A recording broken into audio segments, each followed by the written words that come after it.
What's up, everybody? It's David Beers, owner of 39 Minute Workout, and coming to you live with tips from the truck today, talking about the top 5 ways to make fat loss virtually impossible. Now, I picked these 5 ways because they are incredibly common ways that too many people are still trying to use to lose weight. Remember to check out my programs at onlinekettlebells.com. We have an online kettlebell program called Transformation 39, and also subscribe to my YouTube page, 39 Minute Workout with David.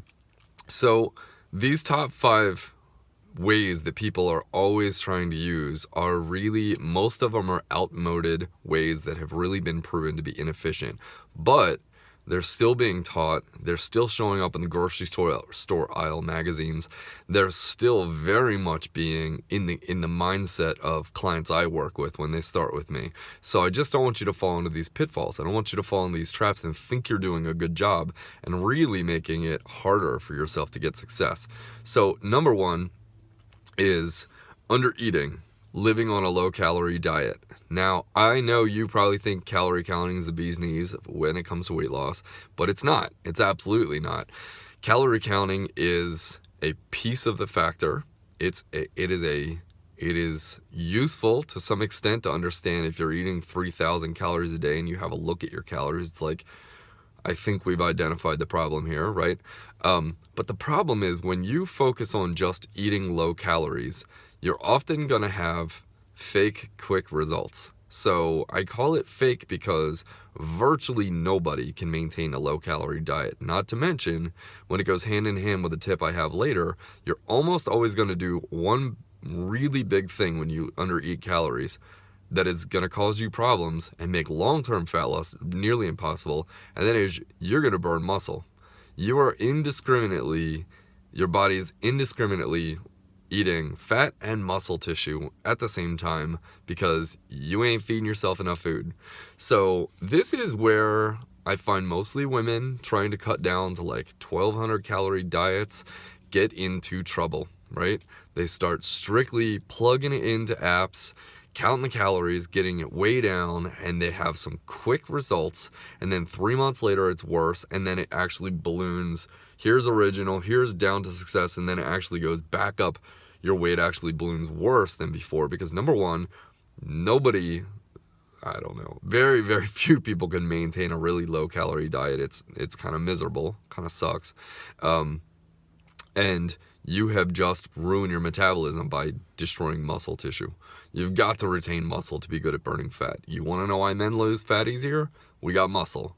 You want to emulate and get better at burning fat?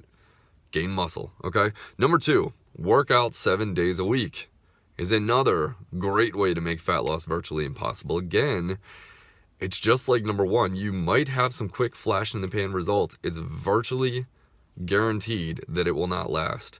I know when I hiked the Appalachian Trail in 2001, I hiked 2,000 miles from Georgia to Maine, and men lost approximately 30 to 50 pounds, and women lost nada.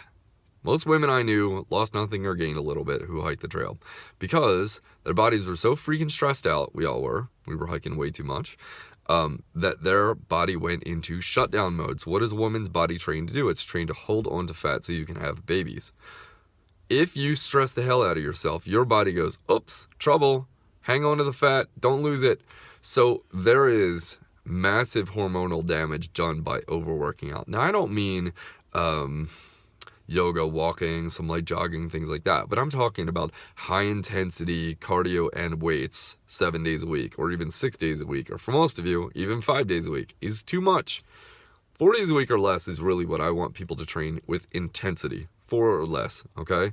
Definitely not 6 or 7, and probably not even 5. You're probably making it hard to get results by training, more than 4 days a week intensely, because you stress your hormone system, your hormones freak out, you create cortisol, you create all sorts of problems that basically tell your body, shut down, go into storage mode, hang on to it. So it's, the old idea of let's cut calories, let's do cardio, it just is not being shown, and I can show you from hundreds of my clients who've had massive results. It's not what's getting results. It really isn't. It fools you into thinking it because you will get quick results, often quicker initially than the way I'll teach you to do it, but it doesn't last. And it doesn't continue down for months and on end, which is what I'll teach you to do. Number 3, they only do cardio. Number 3 is they only do cardio. I got confused. So I said this a little bit already, but if you want to get better at burning fat, you need strength.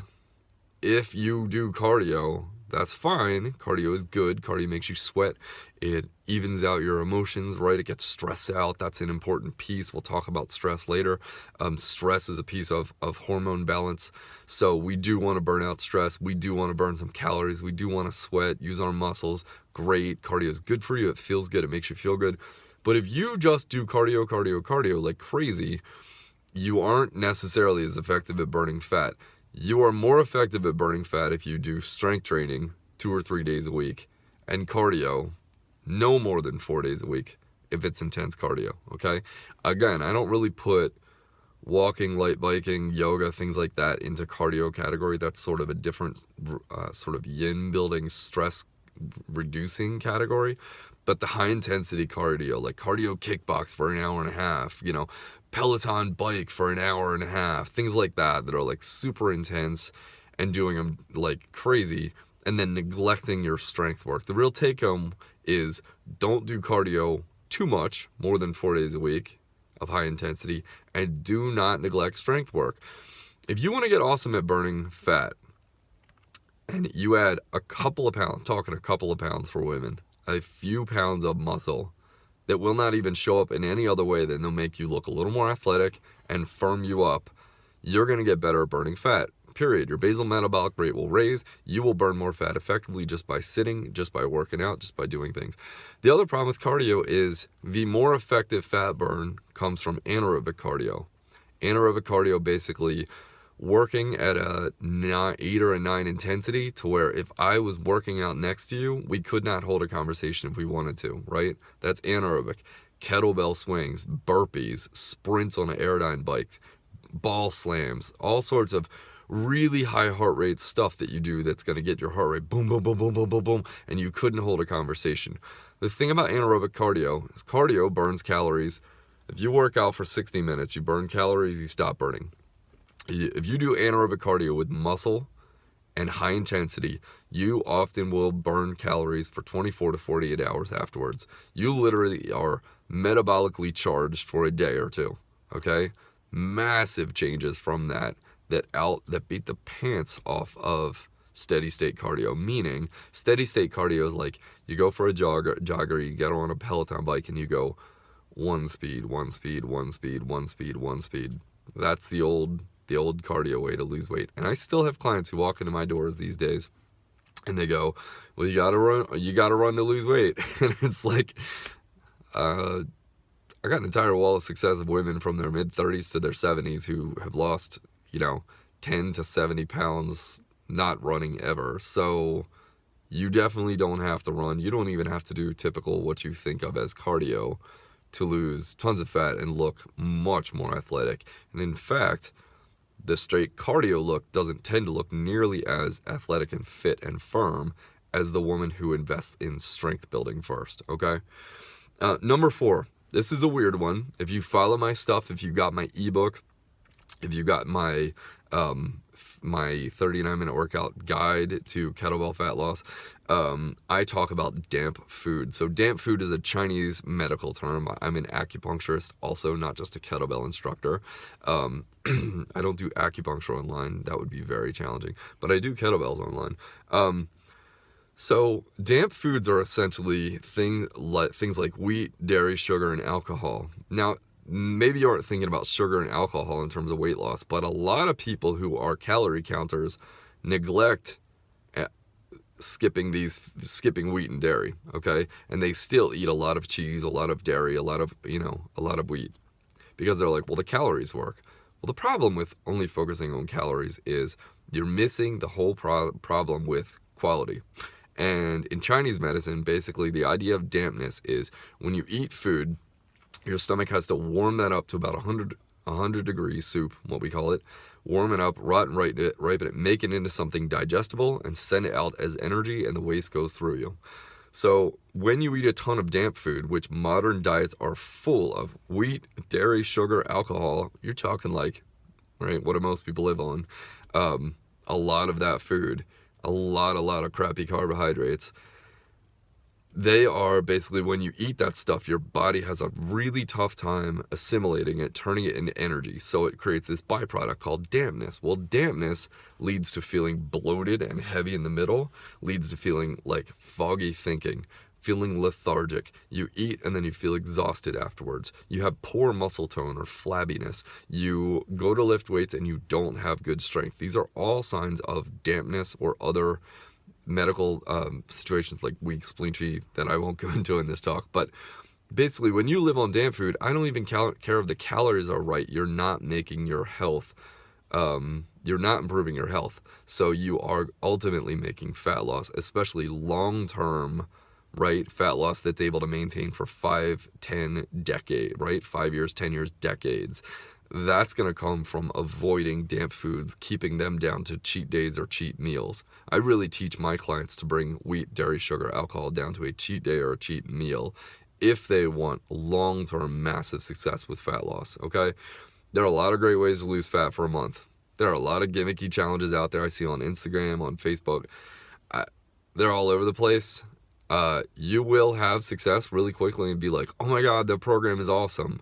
But I challenge you to continue to be able to follow it at all, or 6 months and 12 months down the road, are you still making progress? That's the question. And a good program will hold up to time, not just quick results. I'm all about quick results, but it's got to be measured in time. The last one, number 5, and I alluded to it earlier, and that is living a high stress lifestyle and not getting enough sleep.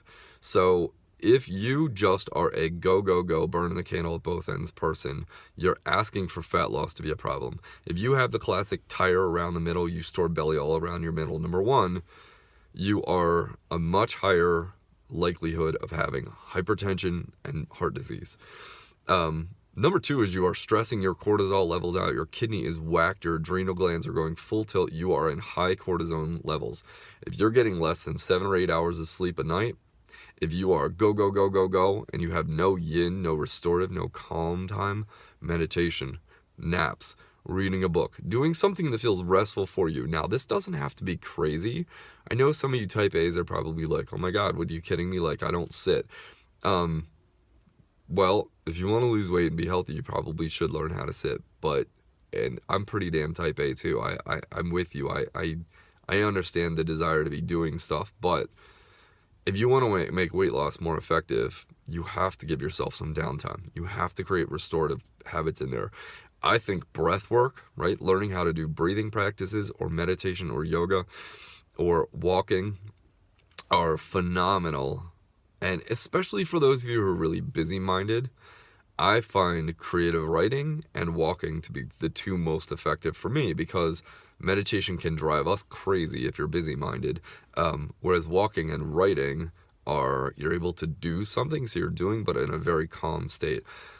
Working on some part of your lifestyle being about calming your nervous system, reducing stress, and restoring your energy is going to go a long way to you feeling happier and healthier, and to burning fat more effectively.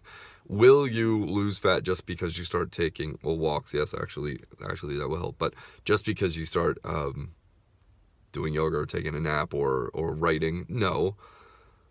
But investing in calming your stress down over a long period of time is going to make your ability through nutrition and exercise much more effective at burning fat. If you're in a high stress lifestyle, it's just like working out 7 days a week or counting or under eating calories. All of them are seen as a threat to the body. All threats to the body will inhibit a fat loss. So work out the right amount, work out the right intensity, eat enough food of the right quality, and reduce stress. That's essentially the really simple, what I call 3-pillar approach to fat loss. And let's not overcomplicate it, folks, okay? So for all things kettlebell fat loss nutrition, make sure you subscribe to my page, 39 Minute Workout with David. I have a challenge coming up in the next couple of weeks. for you to do for free from your home. If you are willing to buy a couple of kettlebells for less than $200, you can build your own home gym. You can start building your own home gym. I'll teach you core nutrition principles like I have today.